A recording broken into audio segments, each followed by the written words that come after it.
Don't forget to like and subscribe to follow good stories. One morning, as the first light of dawn touched Anatole, two guards exchanged shifts. Maxi, already awake, lay in bed, watching Riftan's peaceful sleeping face. When did he fall asleep? She wondered. Is he pretending to sleep again, like before? Tentatively, she pushed his arm away, but he didn't stir. He must have been truly exhausted. Since returning home, he hadn't had a moment's rest. Her fingers toyed with a strand of his hair, and when Riftan let out a soft grunt but didn't wake, she giggled quietly. His sleeping face was so endearing that her cheeks turned pink. I must be losing my mind. But he looks so adorable like this. Moving carefully, she got dressed in silence, not wanting to disturb him. As she closed the door to their room, she could hear the bustling activity from the kitchen downstairs. Maxi headed there to find something to eat. Oh, my lady, why are you up so early? The cook exclaimed in surprise. I wanted to let Lord Riftan rest, so I left the room, Maxi explained. I hope I'm not disturbing anyone. Not at all, my lady, the cook replied warmly. Today, we have fresh bread and rabbit stew. Would you like to eat now? Maxi nodded, smiling. Why yes, I'll have breakfast now. Moments later, a warm loaf of bread with melting butter was placed before her. As she was about to take a bite, a voice startled her. My lady, you're already up? Turning, she saw Ruth entering the kitchen, his face pale and haggard. Enjoying a nice meal while I've been working my fingers to the bone, huh? He muttered. I haven't eaten since last night, thanks to Lord Riftan's brilliant plans. Maxi frowned. I was busy yesterday. Yes, I've heard. Apparently, there's a mountain of gifts Lord Riftan bought for you, Ruth said dryly. Busy opening presents, weren't you? Maxi whipped her head around, flustered. That's not true. I had important tasks at the castle. Sure, Ruth replied with mock indifference. But reinforcing the castle's defenses should be a priority. And as it happens, you're the one best suited to help me. The sooner it's done, the sooner Lord Riftan will have one less thing to worry about. Maxi asked innocently. Really? Of course, my lady, Ruth replied, grinning. Well, okay then. I'll do my best to help, she stammered. Back in the library, books and stacks of documents were scattered everywhere. Despite the massive tower dedicated to magical research, Ruth had claimed the library as his workspace. As he munched on a piece of bread, he explained, the tower doesn't have enough space, and Lord Riftan said I'll lose the whole thing if I don't finish this project by the end of the week. Maxi blinked in disbelief. How could such a massive tower not have enough space? She thought.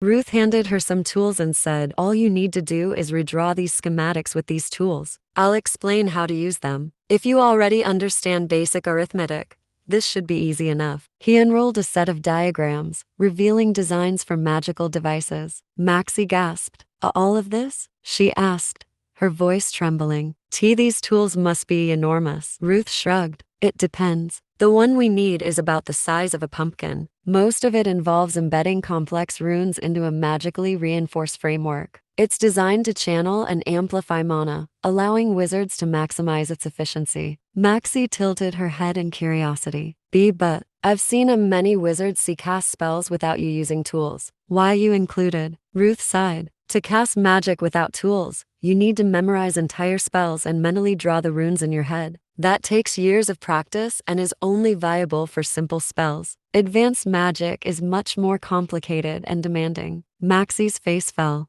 So there's no other option but to design magical devices. Exactly, Ruth confirmed with a nod. Maxi examined the diagrams in her hands, her cheeks flushing with excitement. She couldn't believe she was working on something so intricate and powerful. I thought only wizards could use magic, but I've seen normal people use magical tools before. That's thanks to these, Ruth said, holding up a small object. Magic stones. They contain a fixed amount of mana. When placed inside magical tools, even ordinary people can perform basic functions with them. But it's limited to energy transfer, it's not true magic. Maxi's heart raced as she gazed at the magic stone. It's like discovering an entirely new world. Ruth clapped his hands suddenly, snapping her out of her thoughts. All right, let's get to work. Under his guidance, Maxi carefully redrew the magical circles, her hands trembling slightly as she worked. You're doing better than I expected, Ruth remarked, his voice filled with genuine praise. Almost perfect, actually.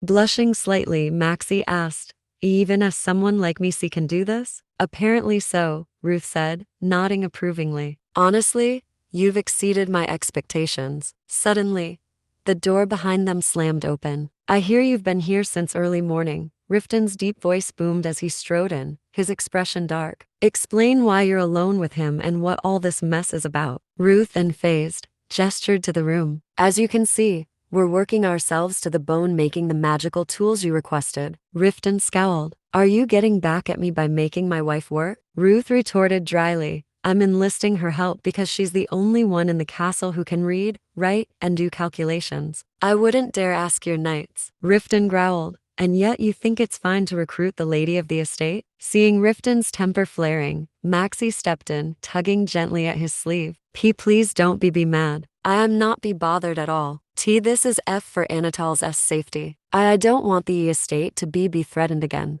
Riftan's face darkened. Even so, you shouldn't put yourself in harm's way for this. Ruth rolled his eyes. Harm's way? Where's the danger here? Are you afraid she'll stab herself with a quill? Riftan's jaw tightened as veins pulsed on his temple. Knowing you, everything you touch could blow up. Why aren't you in your tower instead of wreaking havoc here? Unbothered, Ruth replied. I'm designing magical tools to protect the castle. If they did explode, it would only prove they're effective. Unfortunately, this library is too sturdy for my liking. Maxi grabbed Riftan's arm, pleading softly, please don't be upset. Our Ruth said it's perfectly safe. Her gentle words seemed to calm him, and Riftan sighed, his tense shoulders relaxing. I'm not angry. I just worry about you. Fine, if you want to help, go ahead, but don't overdo it. And you, he added, pointing at Ruth, no dangerous experiments. Ruth sighed dramatically. Am I really that bad in your eyes?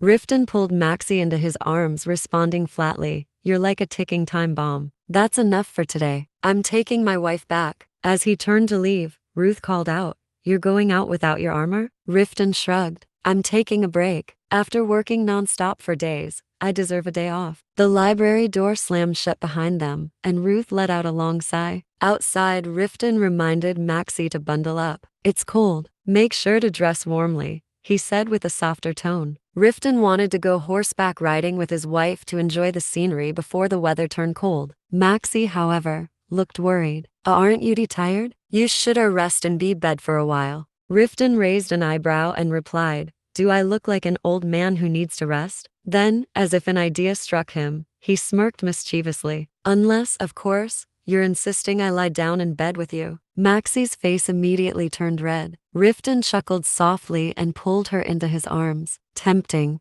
isn't it? But today, let's head out and enjoy ourselves. I want to ride with you and explore our land. At the stables, Riftan gently stroked the mane of his black stallion and introduced it to Maxi. This fiery fellow has been my dream horse since I was 10, he said, a spark of admiration in his eyes. Maxi couldn't help but feel a pang of jealousy at the way he gazed at the horse.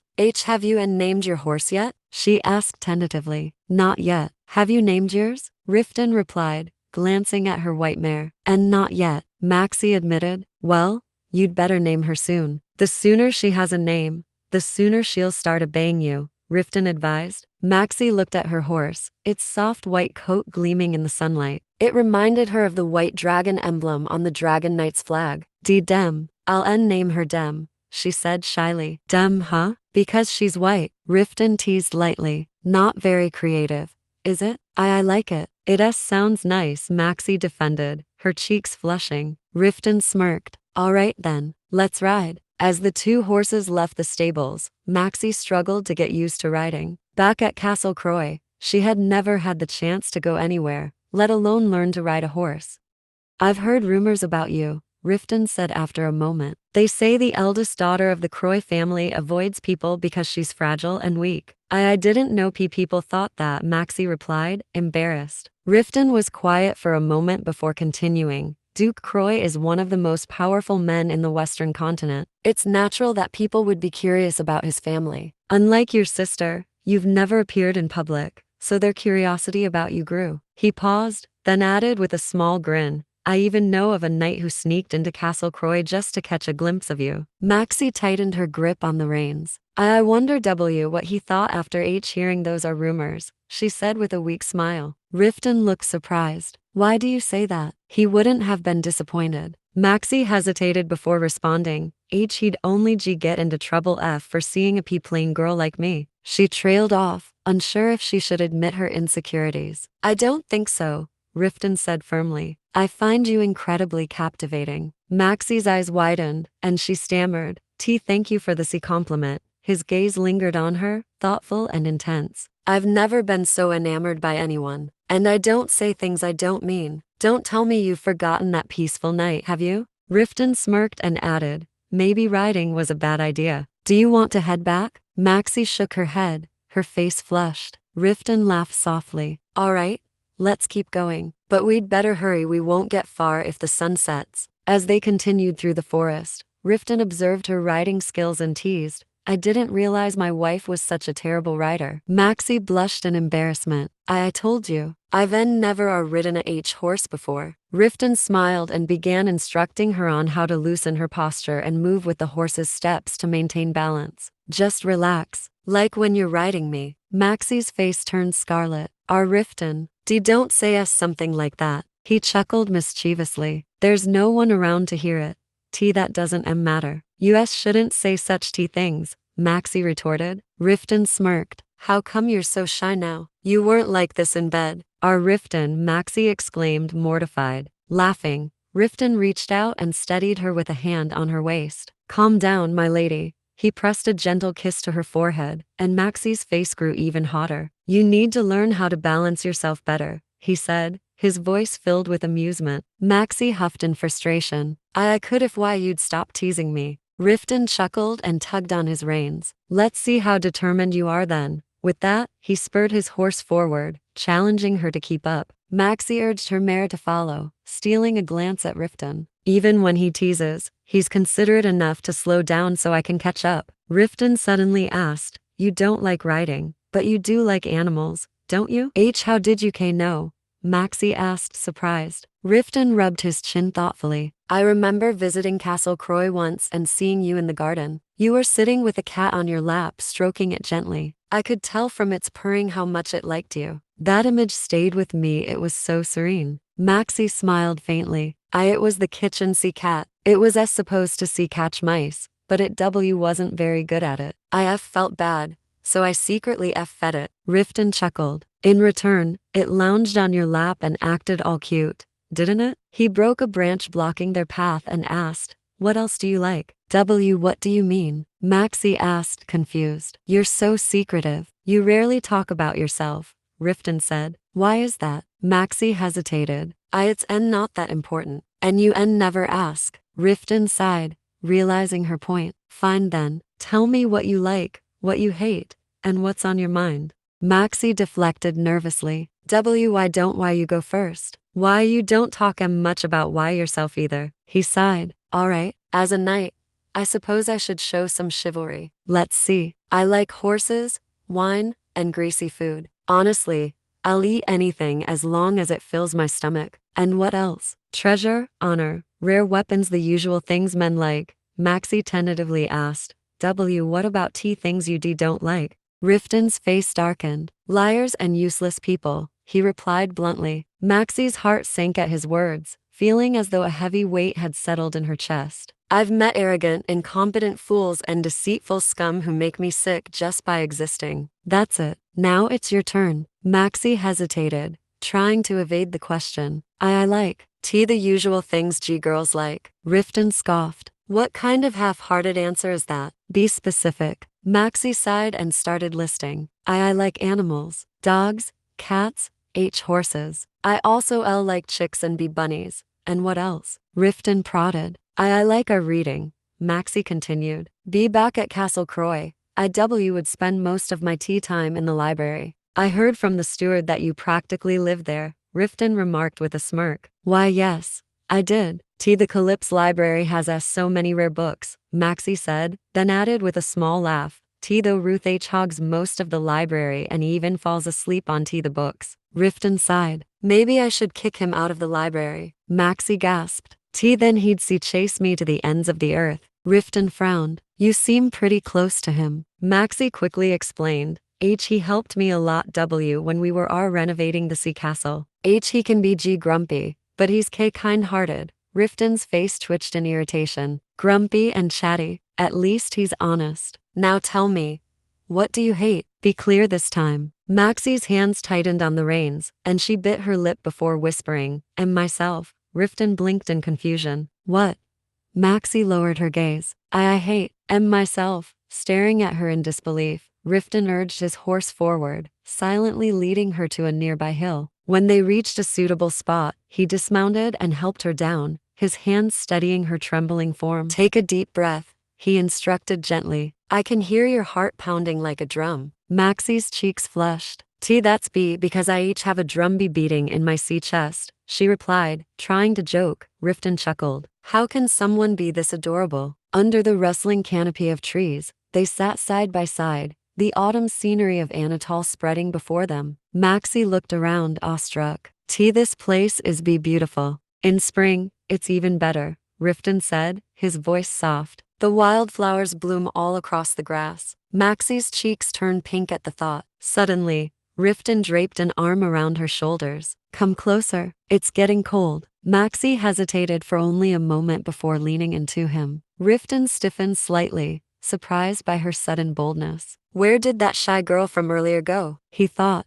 Reaching into his coat, he pulled out a flask of wine and offered it to her. Maxi took a small sip while Riftan watched her intently. Let me have some, he said. Maxi handed the flask to him, but he tilted his head back and drank directly from it, the sound of him swallowing echoing in the quiet. Maxi felt her heart race at the sight. Tell me, Riftan said, lowering the flask. Why do you hate yourself? Maxi tried to dodge the question. Haven't you ever hated yourself? Riftan paused, his expression unreadable. Of course I have. More times than I can count, but it's never been the first thing that comes to mind when someone asks me a question. He pressed a kiss to her forehead, leaving her flustered. What could you possibly hate about yourself? Maxi stammered. I am sure why you know better than anyone. Riftan smiled faintly. I'm not so sure. Why don't you tell me? Her face turned crimson. Why you're as strong, tall, and as smart. Smart? That's a first, Riftan remarked with a laugh. People usually just call me a clumsy oaf.